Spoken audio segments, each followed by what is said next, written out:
হচ্ছে, কী দিয়ে লোককে মারা যায়, সেগুলো কোথায় পাওয়া যায়, পৃথিবীর কোথায় কোথায় পাওয়া যায়, রাশিয়ায় পাওয়া যায়, এ ব্যাপারে নিশ্চয়ই অর্জুন সিংয়ের জ্ঞান এবং এই অভিজ্ঞতা অনেক বেশি। তাই উনি এই জিনিসপত্রগুলোর কথা বলেছেন যে রাশিয়ায় পাওয়া যায়, সেখান থেকে আনতে হয়, সেগুলো ব্যবহার করলে লোককে মারা যেতে পারে। তো এগুলো যার অভিজ্ঞতা আছে তিনি তার অভিজ্ঞতা থেকে বলেছেন। কিন্তু এগুলো আমার মনে হয় এটা তদন্তের বিষয়, তদন্ত চলছে, এর ওপর কোনো মন্তব্য করব না। তদন্তে ধৈর্য বা মেজাজ হারিয়ে হয়তো এই ধরনের পূর্ব অভিজ্ঞতা সম্পন্ন কিছু বিশেষজ্ঞের মতামত তিনি দিয়েছেন। দাদা, বীরভূমে কিন্তু ক্রমাগত রক্তক্ষরণ অব্যাহত। কাজল অনুগামীরা মিছিল করছেন, অনুব্রত অনুগামীরা মিছিল করছেন। তৃণমূল কংগ্রেসের যেখানে একটা ভারসাম্য রাখতে কোর কমিটি করা হয়েছে, সামনে মিটিং, তার আগে নেতাদের এই অনুগামীদের মিছিল। সবারই সব জায়গাতেই মিছিল মিটিং হতে পারে, দল সেগুলো নজর রাখবে। বীরভূমে দল আগেও ভালো ফল করেছে, এবারও ভালো ফল করেছে। মমতা বন্দ্যোপাধ্যায়ের নেতৃত্বে, অভিষেক বন্দ্যোপাধ্যায়ের সেনাপতিত্বে ঐক্যবদ্ধ তৃণমূল কংগ্রেস সারা বাংলায় লড়ছে এবং সেখানে বীরভূমও রয়েছে। তো ফলে বীরভূমে আপনারা যেটাই দেখান বা দেখতে আপনাদের ভালো লাগে, কিন্তু দিনের শেষে তৃণমূল কংগ্রেসের প্রার্থীরাই দুটি লোকসভা আসনেই জয়ী হয়েছেন। ফলে কে কোথায় কার মিছিল করেছে সে করতেই পারে। যে ক্যাবের টাকায় যে জালিয়াতি, সেখানে বিহার যোগ আসছে, উঠে আসছে। আমরা তো বারবার বলছি ট্যাবের বিষয়টা হাইলি টেকনিক্যাল, অ্যাডমিনিস্ট্রেশন বলতে পারবে। যেটা দেখানো হচ্ছে এটা কেলেঙ্কারি অমুক তমুক, বিষয়টা সেরম না, এটা একদম একটা সাইবার ক্রাইম। যুগের সঙ্গে নতুন নতুন অপরাধ আসে, আগে এইগুলো ছিল না, এই সিস্টেমগুলো ছিল না, এবার নতুন সিস্টেম চলছে তাই নতুন অপরাধ এসেছে। জামতাড়া গ্যাং, সেটা একটা একটা নির্দিষ্ট জায়গায় সারা দেশে হ্যাক করে যাচ্ছে। এতদিন ধরে দিল্লির সরকার নীরবে বসে দেখে যাচ্ছে, তাদের শাখা প্রশাখা পদ্ধতিগুলো কাজ করছে।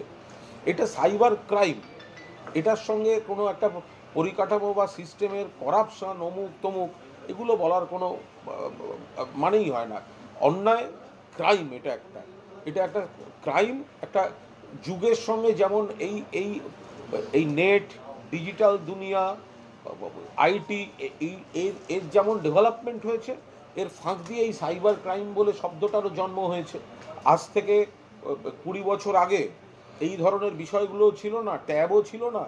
কোনো মুখ্যমন্ত্রীও মমতা বন্দ্যোপাধ্যায়ের মতো আসেননি যিনি ট্যাব সব ছাত্রছাত্রীদের দেবেন। তা সেই জন্য সাইবার ক্রাইম ব্যাপারটাও তখন সেইভাবে বিষয়টা আসেনি। আজকে পুলিশকে সাইবার সেল তৈরি করতে হচ্ছে, আজকে প্রত্যেকটি প্রতিষ্ঠান আইটি সেক্টরের বা সাধারণ সেক্টরেরও তাদের একটা আইটি শাখা করতে হচ্ছে।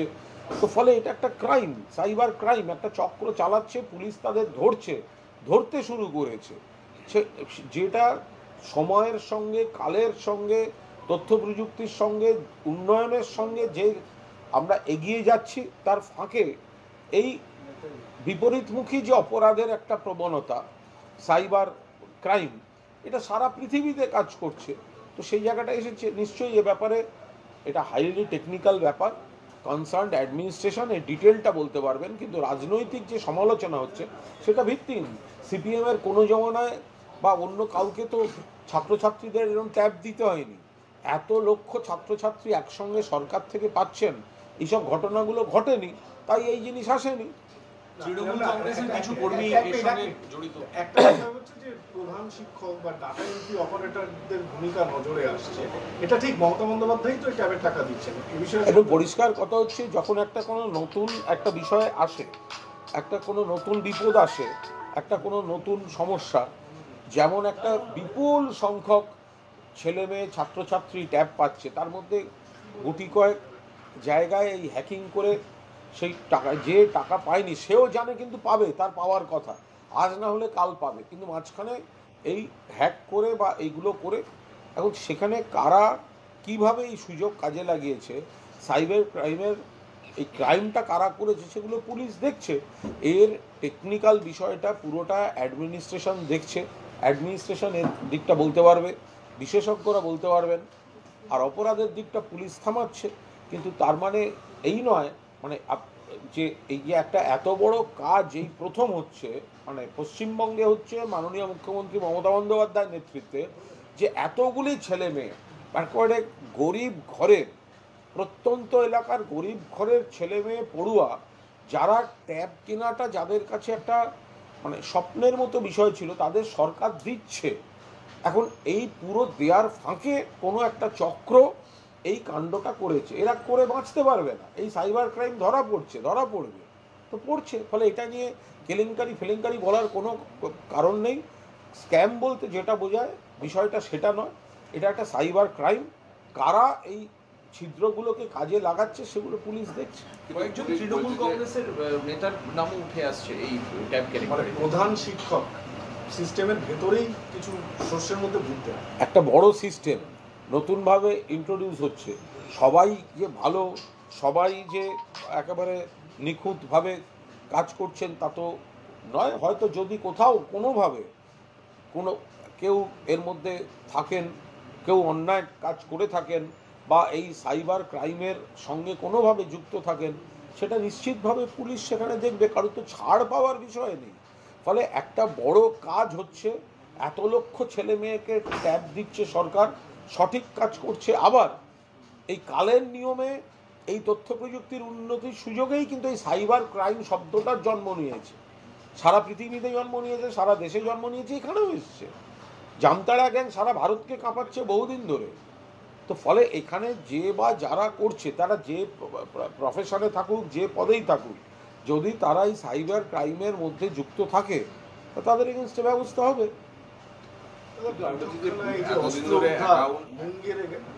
এই যে অ্যাকাউন্টে যে ট্রান্সফার হচ্ছে হাজার হাজার, পুলিশ এই নজরদারিটা করতে পারলো না কেন, এটাই প্রশ্ন। এটা প্রত্যেকের অ্যাকাউন্টে পুলিশ নজর দেবে, এটা কি ভাবাটা খুব মানে খুব বুদ্ধিমানের কাজ? যে 14 লক্ষ অ্যাকাউন্ট পুলিশ আছে, পুলিশ প্রথমে ব্যাপারটা পুলিশের হাতে আসবেই বা কেন? পুলিশ কি করবে? একটা অফিসে মানে আপনার অফিসে আপনার অ্যাকাউন্টস থেকে আপনার স্যালারিতে টাকা যাচ্ছে আপনার অ্যাকাউন্টে, তো প্রথম দিন থেকে কি পুলিশ আপনার সবার স্যালারি অ্যাকাউন্ট খুলে বসে আছে? কোথাও কোনো গন্ডগোল হলে তারপর তো আপনি সেটা পুলিশের কাছে যাবেন, এটা খুব স্বাভাবিক ব্যাপার। তো ফলে পুলিশ কি করে, তাহলে তো ধরতে হয় সব একটা জ্যোতিষ সেল করতে হয় যে কোথায় কোথায় কার কার কী কী বিপদ আসবে। বুধবার বিকেল 5টা 1-এর মধ্যে থেকে 6টা 3-এর মধ্যে কী কী যোগ রয়েছে কার কার, এগুলো আগাম জানা থাকলে তো কারোর কোনো বিপদই আসবে না, তো মহা মুশকিল।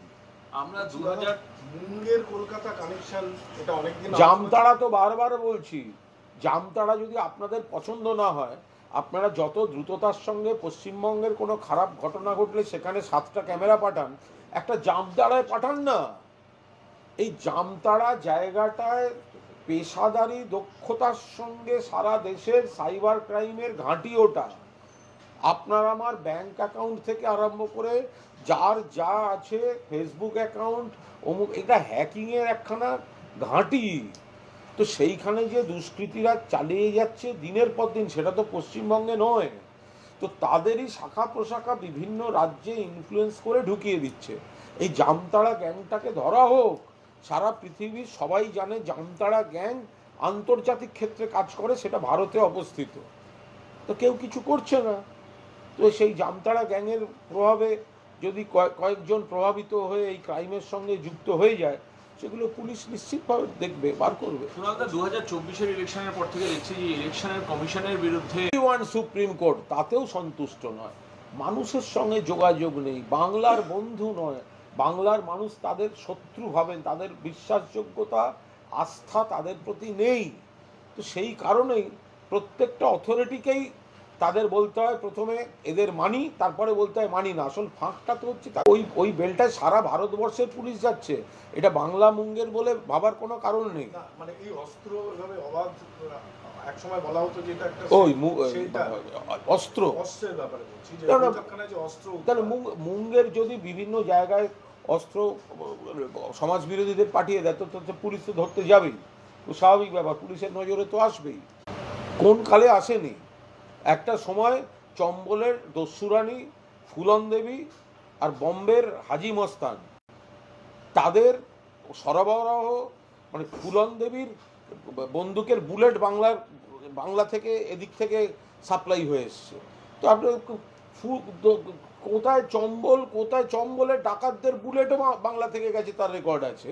তো এখন এসছেন আপনারা মুঙ্গের শোনাতে, আগের থেকে অনেক কমে গেছে, আগের থেকে অনেক কমে গেছে। এখন যদি ওখানকার কিছু লোক এখানে অন্য রাজ্য থেকে এসে কেউ কিছু খারাপ কাজ করে আবার চলে যায়, তো এটা তো ম্যান টু ম্যান তো পুলিশ থাকবে না। কোথাও খারাপ ঘটনা ঘটলে নিশ্চিতভাবে পুলিশ সেগুলো দেখছে। বলছি যে এই যে চাঞ্চল্যকর তথ্য যে ব্যারাকপুর থেকে গ্রেপ্তার পুরসভার ঠিকাদার রনি মণ্ডল, তিনি আসলে বাংলাদেশের নাগরিক। অনেক বলছেন যে এভাবে একজন অনুপ্রবেশ করে তিনি কিভাবে। অমিত শাহ বলতে পারবেন, যদি কোনো বাংলাদেশের নাগরিক এখানে এসে থাকেন, সে বিষয়টা কেন্দ্রের স্বরাষ্ট্রমন্ত্রী বলতে পারবেন, এখানে ঠিকাদারি করছে। কেন্দ্রের স্বরাষ্ট্রমন্ত্রী বলতে পারবেন। যদি কেউ বাংলাদেশ থেকে এখানে এসে থাকেন, তো তাহলে তো সীমান্তটা বিএসএফ, কেন্দ্রের স্বরাষ্ট্রমন্ত্রীকে, ওটা তো কলকাতা পুলিশ বা রাজ্য পুলিশ নয়। এবার আপনার সঙ্গে যাদের রাস্তায় বেরোলে যাদের সঙ্গে দেখা হবে, আপনি নিশ্চয়ই প্রত্যেককে জিজ্ঞেস করবেন না যে আপনার পুরনো আইডি কার্ডটা দেখি। তো যদি কেউ বাংলাদেশ থেকে এখানে এসে সীমান্ত পার হয়ে অবৈধভাবে ঢুকে থাকে, কাজ করে থাকে, তার দায় কেন্দ্রীয় সরকারের, অমিত শাহের সরকারের, যারা অনুপ্রবেশ রুখতে ব্যর্থ। এই অর্জুন সিং এর একটা সেকেন্ড পার্ট আছে, ও বলছে আজকে ওনার যাওয়ার পর ওই সিআইডি জেরার সময় বসার আগে টেবিলে স্প্রে করে দেওয়া হয়েছে। এই 3-4 মাসের মধ্যে যদি ওনার কিছু হয় তাহলে সিআইডি দায়ী থাকবে, কারণ এটা রাশিয়া থেকে কেমিক্যাল। আমি তো আবার বলছি, এই যে কোন কেমিক্যাল মানুষ মারার জন্য আসে, রাশিয়ায় কোন কেমিক্যাল পাওয়া যায়, কোন কেমিক্যাল আজকে স্প্রে করলে একটু লেট রিয়াকশন হয় এবং মানুষ মারা যায়, এ ব্যাপারে অর্জুন সিংয়ের যে অভিজ্ঞতা এবং মূল্যবান যে পর্যবেক্ষণ, তো এগুলো ওনার আছে, কিন্তু বাকিদের সেগুলো নেই, এই অভিজ্ঞতা বা এই ইনফরমেশনগুলো। এখন কোনো ইনভেস্টিগেশনে সামান পেয়ে হয়তো একটু রেগে গেছেন, ধৈর্যচ্যুতি ঘটেছে, তার থেকে এই আন্তর্জাতিক রসায়নের যে অভিজ্ঞতাগুলো উনি সেগুলো একটু বলছেন। উপনির্বাচনে আমরা দেখলাম 70%-এর কাছাকাছি কোনো কোনো জায়গায় তারও বেশি ভোট পড়লো। সাধারণত কম ভোট পড়ে, কিন্তু এত মানুষ এবারে ভোট দিয়েছে। এত মানুষ চাইছেন তৃণমূল কংগ্রেস একেবারে বিরোধীদের মুখের উপর জবাব দিয়ে জিতুক, তো সেই জন্যই এইটা হয়েছে। তো দাদা, নিউ টাউন থানার আইসিকে ঘিরে বিতর্ক তৈরি হয়েছে যে প্রমোটার জমি মাফিয়াদের ত্রাতা। বলতে পারবো না, এগুলোর সঙ্গে রাজনীতির কোনো সম্পর্ক নেই।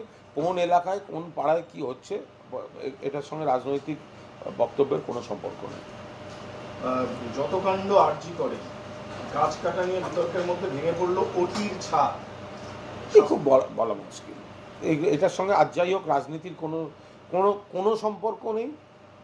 কোথায় কার চৌকাঠ ভেঙেছে, জানলা ভেঙেছে, ছাদ দুর্বল, এগুলো পুরনো বাড়ি, এ বাড়ি ও বাড়ি, এর সঙ্গে রাজনীতির সম্পর্ক নেই, কোনো কথা বলবো না। অনেকে বলছে যে এত অর্থমূল্যে গেট নির্মাণ হলো, সবই হচ্ছে এত বড় বড় আগে ব্রিটিশ আমলের সব বাড়ি ঘরদোর সমস্ত মেরামত হয়েছে, ওরকম টুকটাক দু একটা বিচ্ছিন্ন ঘটনা, ফলে ওগুলো হওয়া উচিত নয়, কিন্তু এগুলো একটা ঘটনাক্রমের মধ্যে পড়ে। আমি বলছি সিপিএমের এমন কোনো ব্যক্তি আছেন, দেখুন এই যে ছটা বাই ইলেকশন, ছটাতে জিতব, এই কথা তো সিপিএমের বলার মুরদ নেই, আমরা জানি। কিন্তু সিপিএমের এই যে রোজ যারা এত বড় বড় কথা বলেন, ফেসবুক করেন, টুইট করেন, একজন কি কোনো কমরেড আছেন, কোনো নেতা যিনি অন্তত বলবেন আমরা অন্তত দ্বিতীয়টা হব? এই যে ভোটের রেজাল্টটা বেরোবে 23 তারিখ, প্রথম হব এটা বলার মুরদ নেই, কিন্তু আমরা অন্তত দ্বিতীয় হবই, এই দ্বিতীয় হওয়াটা বলাটার কোনো লোক কি সিপিএমে আছে? এইটা সিপিএমের কাছে একটা প্রশ্ন রইল। প্রথম ছেড়ে দিন তৃণমূল, এবার আপনারা কি সমালোচনা অমুক তমুক হ্যান ত্যান সব ছেড়ে দিন করুন, যা ইচ্ছে বলুন। আমার একটা প্রশ্ন, আমরা দ্বিতীয় হব, এইটা দায়িত্ব নিয়ে নাম ঠিকানা দিয়ে ঘোষণা করার মতো কোনো সিপিএমের নেতা কি আছেন? ভাটপাড়ায় ফিল্মি কায়দায় 10-12 জনের অপারেশন এবং শুট আউটে 6 জনকে করে তল্লাশি, একজন গ্রেপ্তার। ভাটপাড়া কেসটা নিয়ে কি বলবো? কিছুই বলবো না, ওখানে রেগুলার যা পুলিশের কাজ পুলিশ করবেন, কোনো অঘটন ঘটে থাকলে পুলিশ তদন্ত করবে, পুলিশ দেখবে, আমরা কেন বলবো? যে খুন করেছে সে তৃণমূলেরই বলা হচ্ছে, বিজেপি থেকে। আরে সব জায়গায় যদি লোকে তৃণমূল থাকে তাহলে আবার এই প্রশ্নটাই বা করেন কেন যে তৃণমূল এত বেশি ভোট পায় কি করে? সমাজে যদি বাংলায় বেশি তৃণমূল, চারপাশে তৃণমূল, সব পেশায় তৃণমূল, সব বয়সে তৃণমূল, ফলে এটা তো সমাজের ভালোটাও বেশি, খারাপ দু একটা কম, ফলে আনুপাতিক হারে দু একটা খারাপের নিশ্চয়ই তৃণমূল থাকতে পারে। আবার অনেক ক্ষেত্রে তৃণমূলের নামে মেলাইন করার জন্য কেউ খারাপ কাজ করার পর তৃণমূলের নাম বলতে পারে। তো তাই নিয়ে এত গিয়ে কি আছে? ঠিক আছে। আমার